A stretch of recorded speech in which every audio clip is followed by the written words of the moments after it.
दोस्तों, भारत में ऐसी बहुत जगह है जिनको राजाओं द्वारा बनाया गया है और आज भी वो सभी जगह इतिहास के पन्नों में दर्ज है। तो वही आज भी लोग उन जगहों पर जाकर उन जगहों के बारे में जानने की कोशिश करते हैं। लेकिन दोस्तों, जौहर कुंड एक ऐसी जगह है जहाँ पर आज तक कोई भी न पहुँच पाया और वहाँ जाने की आज तक किसी ने हिम्मत भी नहीं की।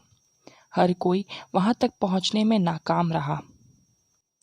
बीतते वक्त के साथ अब ये जौहर कुंड एक भूतिया स्थान में तब्दील हो चुका है। लोगों का मानना है कि उन्हें आज भी कभी चीखने पुकारने की आवाज़ें सुनाई देती है। इस कुंड के नाम से ही लोगों की रूह कांप जाती है। तो आइए जानते हैं चित्तौड़गढ़ किले के भूतिया जगह के बारे में, जो इतिहास के पन्नों में सदा के लिए दर्ज हो गया है। राजस्थान स्थित चित्तौड़गढ़ का किला रानी पद्मिनी के शौर्य और वीरता का गवाह है। जब से फिल्म का विरोध होना शुरू हुआ, लोगों के बीच इस किले को लेकर और रानी पद्मिनी को जानने की उत्सुकता बढ़ गई। चित्तौड़गढ़ किले के इतिहास पर नज़र डाली जाए तो इस किले में 3 बार जौहर हो चुका है। सबसे पहली बार रानी पद्मिनी ने 700 राजपूत महिलाओं के साथ यहाँ जौहर किया था। उसी कुंड में राजपूताना आन की खातिर 2 बार राजसी परिवार की महिलाएं अग्नि में समा गई। कहा जाता है कि खिलजी ने रानी पद्मिनी को एक दर्पण में देखा था और देखते ही रानी पद्मिनी पर मोहित हो गया था। मालिक मोहम्मद जायसी की लिखित किताब पद्मावती में बताया गया है कि राघव चेतन चित्तौड़ की राजसभा में एक कलाकार था जो जादू भी जानता था। उसने अपने स्वार्थ के लिए कई लोगों को मारा था।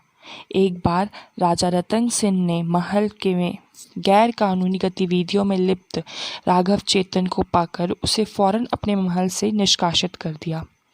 राघव चेतन को राज्य से निकालने पर उसने अलाउद्दीन खिलजी का नेतृत्व किया और उसके सामने रानी पद्मिनी का चित्र बनाकर पेश किया। खिलजी रानी का चित्र देखते ही आकर्षित हो गया और किसी भी कीमत पर चित्तौड़ का किला, उसकी संपत्ति और उसके साथ ही रानी पद्मिनी पर कब्जा करने के लिए तैयार हो गया। लेकिन उसने यहाँ एक चाल चलते हुए रतन सिंह के सामने एक मांग रखी कि वो सिर्फ रानी की परछाई देखकर वापस चला जाएगा। खिलजी की इस मांग को राजा रतन ने पद्मिनी के सामने रखा और युद्ध न होने के लिए उन्हें खिलजी को मिलने के लिए मना लिया।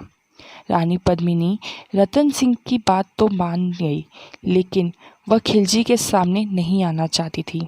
लिहाजा शीशे का इस तरह प्रबंध किया गया कि सुल्तान रानी की छाया उसमें देख सके। कहा जाता है कि रानी की एक झलक देखकर अलाउद्दीन खिलजी रानी पर मोहित हो गया। उसने मन ही मन तय कर लिया कि वो रानी पद्मिनी को लिए बिना दिल्ली नहीं लौटेगा। वर्ष 1303 में जब राजा रतन सिंह और खिलजी के बीच युद्ध चल रहा था और युद्ध थामने की सूचना के साथ ही राजा रतन सिंह के शहीद होने की सूचना महल में आई थी। जैसे ही महाराज रतन सिंह की मौत की खबर महल तक पहुंची, महारानी पद्मावती की अगुवाई में महल की सभी रानियां एवं अन्य सैनिकों की पत्नियां किले के गुप्त मार्ग से जौहर स्थल तक का सफ़र किया और सबसे पहले रानी पद्मिनी ने उसमें छलांग लगा दी। राजपूताना महिलाओं और रानी पद्मिनी के जौहर के बाद जौहर कुंड में रानियों का विलाप और चिल्लाहट की आवाज़ इतनी तेज़ थी कि फौरन ही खिलजी ने इसे बंद करने का निर्देश जारी कर दिया। उसके बाद कई वर्षों तक चित्तौड़ के राजा ने इसको फिर महिलाओं की वीरता के प्रतीक स्थल के तौर पर खुलवाया था। करीब 60 साल पहले पुरातत्व विभाग ने चित्तौड़गढ़ में खुदाई की थी। इस खुदाई में भी जौहर के सबूत मिले थे। यहाँ की दीवारों में आज भी जौहर कुंड की आग की गर्माहट को महसूस किया जा सकता है। जब भी किसी ने इस कुंड के पास जाने की कोशिश की तो उन्हें आपत्तिजनक एहसास का सामना करना पड़ा। कहा यह जाता है कि आज भी जौहर कुंड से उन औरतों की चिल्लाने की आवाज़ें सुनाई देती हैं और आज भी वो औरतें सभी को पुकारती हुई सुनाई देती हैं। जिसकी वजह से वहां आज तक कोई नहीं जा पाया।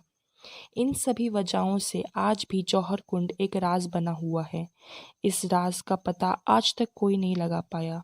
तो दोस्तों, अगर आपको हमारी ये वीडियो अच्छी लगी हो तो लाइक, शेयर और कमेंट करें और चैनल को सब्सक्राइब करें। धन्यवाद।